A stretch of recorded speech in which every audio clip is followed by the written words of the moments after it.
காலையிலேயே மஷ்ரூம் கிரேவியும் சப்பாத்தி தான் ரெடி பண்ணியிருந்தேன். ஏன்னா நாங்கள் எப்போ இந்த மஷ்ரூம் வாங்கிட்டு வந்தாலும் இந்த பிரியாணியை தான் ரெடி பண்ணுறோமா, அது ஒரே மாதிரி டேஸ்ட்டாக இருக்கிற மாதிரி தோணுச்சு.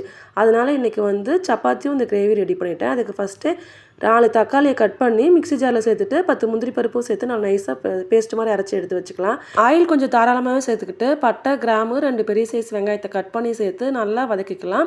இந்த கருவேப்பிலை, பச்சை மிளகா அதையும் சேர்த்து வதக்கிக்கிட்டு 1/2 ஸ்பூன் அளவுக்கு இஞ்சி பூண்டு பேஸ்ட்டு, அரைச்சி வச்ச தக்காளி பேஸ்ட்டு இது எல்லாத்தையும் சேர்த்து நல்லா கலந்து விட்டுட்டு 1/2 ஸ்பூன் அளவுக்கு வரமிளகாத்தூள், கொஞ்சமாக மஞ்சள்தூள், 1 ஸ்பூன் மிளகுத்தூள், 1 ஸ்பூன் கரம் மசாலா இது எல்லாத்தையும் சேர்த்து நல்லா கலந்து விட்டுட்டு தேவையான அளவு உப்பு சேர்த்து ஒரு 10 நிமிஷம் போல் மூடி வச்சு நல்லா வேக வச்சுக்கலாம். அப்போ தான் அதோட பச்சை வாசனை எல்லாம் போய் நல்லா வெந்து வந்திருக்கும். அதுக்கப்புறமா நம்ம கட் பண்ணி வச்சுருக்கிற மஷ்ரூமையும் சேர்த்துட்டு ஒரு 5 நிமிஷம் போல் நல்லா வேக வச்சுக்கோங்க. அவ்வளோதான், ரொம்ப நேரம் வேக வச்சா மஷ்ரூம் இருக்கிறதே தெரியாது. அதுக்கப்புறம் கடைசியாக இந்த கொத்தமல்லி இலையும் கஸ்தூரி மெத்தியும் தூவி விட்டு இருக்குன்னா சூப்பரான மஷ்ரூம் கிரேவி ரெடி. இது சப்பாத்திக்கு, தோசை எல்லாத்துக்குமே டேஸ்ட் ரொம்ப சூப்பராக இருக்கும்.